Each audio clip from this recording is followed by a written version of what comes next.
In part 1 of this episode, I mentioned that the moment the Watchtower changed for good and for worse did not come with a big announcement or headline. It came as a whisper, barely noticed, quietly printed.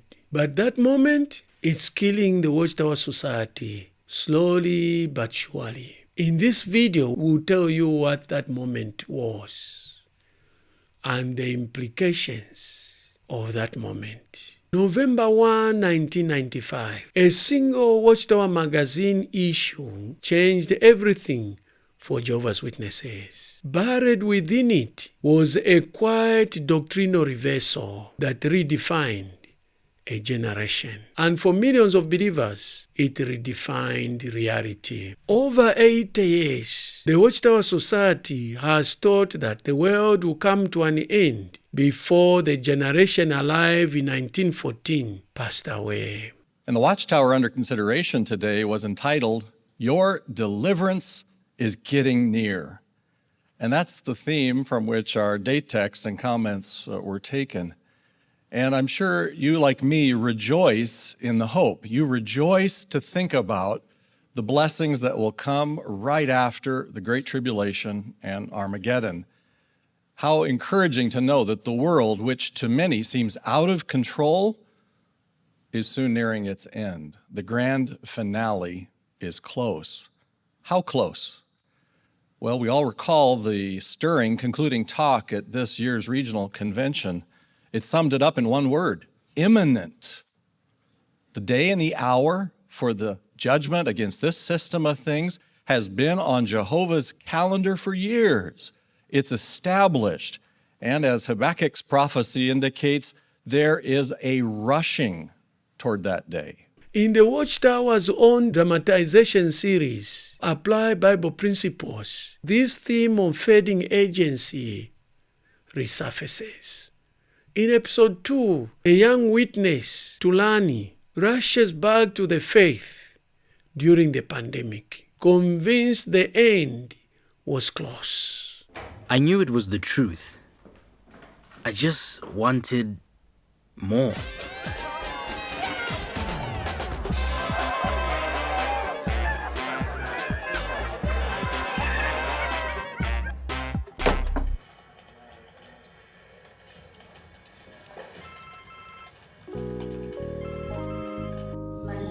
But when the pandemic hit, I knew the end was close.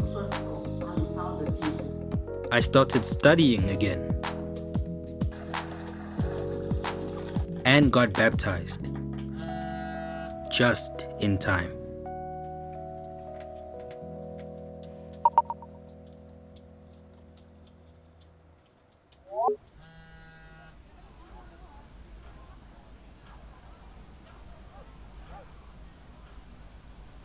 He keeps passing this blog information and asking for everyone's opinion. I saw it. It's the third one this week. I'll talk to him. He just needs to verify his sources. Did you get a chance to read the links I sent you? Of course I read it. And? It's exciting to think we could be so close. And when you watch the news, you realize it could be any day now. What's all the excitement? The cry of peace and security. Thanks again for sharing. See you.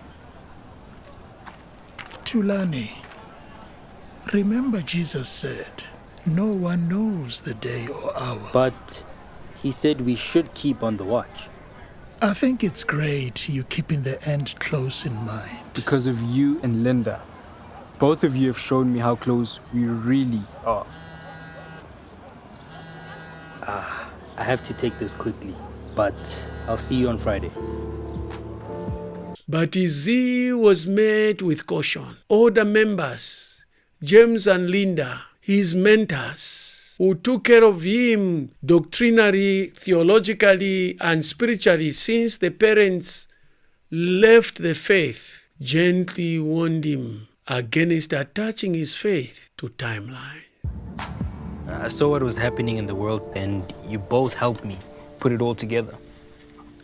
We just want to be sure you are focused on the right things. We can all start thinking too much about when the end will come. But I'm just being alert. Isn't that what you taught me to do? Alert is good.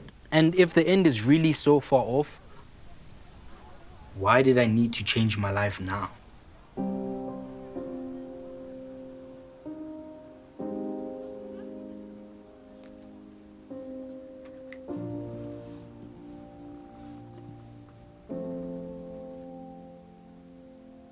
You are asking the right questions. There was a moment in our lives when we focused too much on the when rather than the why we were serving Jehovah. It affected our zeal, our happiness, our perspective.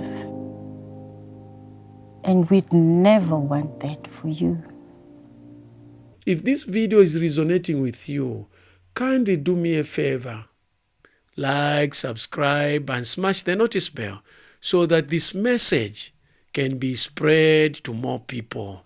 When Tulani asks, and if the end was really so far, why did I need to change my life? The question lingers a warning bell. What was once a call to urgent sacrifice has been replaced with indefinite waiting. Jehovah's Witnesses are no longer fixing a date to the end, not even in spirit. The organization now teaches obedience without timeline. But agents was more than a prophetic tool. It was the backbone of enduring obedience, sacrifice, and toiling in the sacred service of Jehovah. Without it, what remains? This is the answer. Since all these things are to be dissolved in this way, consider what sort of people you ought to be in holy acts of conduct and deeds of godly devotion. We don't know when the end will come. Could be tomorrow. Could take a little longer. But what matters is the kind of person we are when it comes. So focus on your love for Jehovah, His organization, His work. Take the excitement you have and direct it the right way.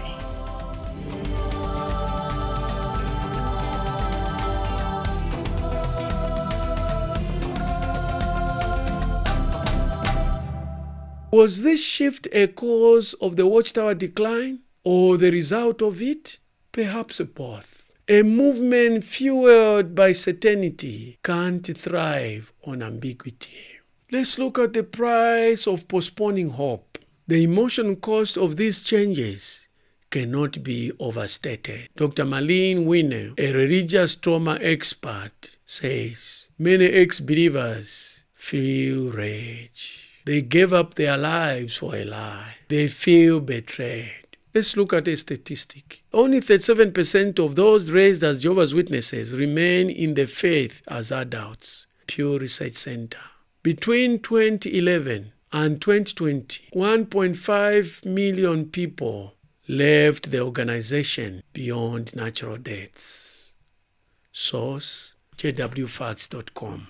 For many, it was the 1995 change or the 2010 overlapping generation that tipped the scales. This generation includes two overlapping groups of anointed ones. Watchtower, April 15, 2010. Would you like an easy way to keep the generation straight? An easy way is to consider the situation of Brother Fred W. Franz. Now, you'll see that he's FWF on the chart. Now, as we said before, Brother Franz was born in 1893. He was baptized in November of 1913. So, as one of the Lord's anointed in 1914, he saw the sign and he understood what the sign meant. Now, Brother Franz lived a long life. He finished his earthly course at 99 years of age in 1992. Now, do you know of many who were of the anointed in 1914 and who outlived Brother Franz? There may have been some, but not many. Now, just for the sake of argument, suppose that we assume that Brother Franz was the last of that first group of anointed ones. That is, the group of anointed ones who were anointed in 1914, who saw the sign, and then continued serving faithfully. Now, we're not saying Brother Franz was. We just don't know. But for the sake of argument, let's suppose. In order to be part of this generation, someone would have had to have been anointed before 1992, because he would have to have been a contemporary of some of the first group. Now, again, we're not saying that Brother Franz was the last of this group, but we're just using this for the sake of argument as a point of reference. Anyone anointed after 1992 would be of the anointed, but he would not be part of this generation. And Jesus said, this generation will not pass away until all these things happen. Theological gymnastics, a desperate extension of a dying prophecy. The Watchtower now teaches, don't speculate, serve Jehovah loyally. Don't focus on the timing. You know the shocking thing about the cult leaders of the JW? They promote a particular doctrine, a particular teaching. They teach that doctrine from the rooftops, from houses, from every fora. When it doesn't happen, they quietly change the doctrine and turn around and start blaming members. Now they are warning members not to speculate about the end times, when in actual fact, the Watchtower Society began and grew on this very basis, on the backbone of the end time apocalyptic message. So how do you turn around and start blaming people? When the end did not come in 1975, they blamed it on members and said some members looked too much into this prophecy. We did not say in 1975 the world will come to an end. They turned it around. It may seem like they've escaped the lie. They are paying for it with 2 C's, decay and decline. But for millions who built their lives around the 1914, the damage is done. The expectation postponed makes the heart sick. A quotation from Proverbs 13, verse 12, which says in another version, hope deferred makes the heart sick. And in 1995, that expectation was quietly buried and made many hearts not just sick, but very sick. That moment, the moment the Watchtower changed forever, still echoes in the lives of those who waited, who sacrificed, who believed. To those who waited and are still waiting, keep waiting. There you are, that is the year 1995, when the Watchtower Society changed for good and for worse. The moment the decline began. The theatrics that you are seeing the governing body doing are kicks of a dying horse. The Pure Worship 2025 convention exposes this. See how they've doubled down on threats, misapplication of scripture, calling upon Jesus, manipulating the sacred life of our Lord and Savior Jesus Christ for cult control, misapplication of the temptations of Jesus to apply to things that are not related to the context of the scripture. So, Aiden, what you been up to lately? Well, I'm about to graduate soon. That's exciting. Mm-hmm. Yeah, I can't wait. And, I'm thinking about applying to Bethel. Okay, Bethel. All right, really? Yeah, I've been wanting to do it since I was a kid. Okay. Bethel's nice, but you got to think about your future. Yeah. How will you support yourself, or how would you support a wife after Bethel? You can still serve Jehovah right here. That's true. I know. I get it. When I was your age, they told me the end could come tomorrow, too. Yeah. But look at us. We have a real comfortable life. And we're still witnesses, Aiden. You're so young and smart. There's so many opportunities open to you right now. It's nice that you have spiritual goals, truly. But you also need to be realistic.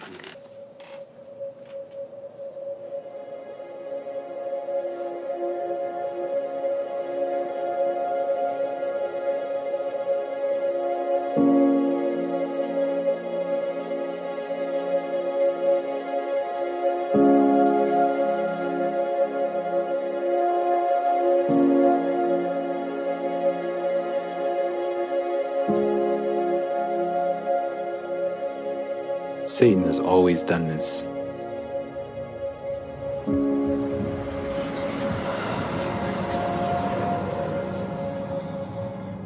He tried to tempt Jesus with what the world could offer. But Jesus didn't focus on himself.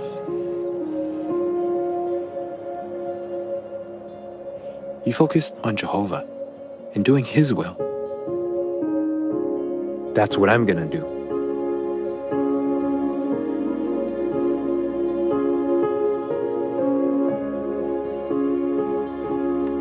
Submitting your application may open a door of opportunity to serve Jehovah and his organization in a variety of ways.